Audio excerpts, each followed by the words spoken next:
next কি কৰি আছে ঠিক না কোট মৰি আছিলে ঘেন কি কোট মৰি আছে কোনকে গটাই তামুল পাছি আজি ৰাতি কিন্তু এই লাইট চাইট মানে আমি কিন্তু মানত নাই না একদম একেদালে বৰ দিগদাৰ কি একেদে আৰু শুন তই বাৰু উঠুম উঠুম কৰি থাকা এমান কোন নাছিল গলা অলপ তো দিব লাগে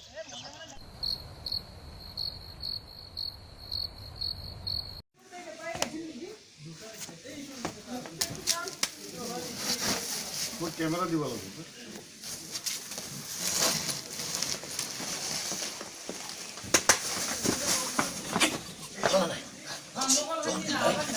কি কথা তই কি হল দিব লাগিব ও যাব কিমান দিছ না নাই দিয়া তো যাবা তো 30 টাকা দিছ না 30 টাকা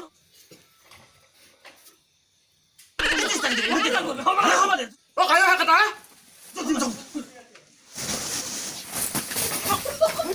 পলো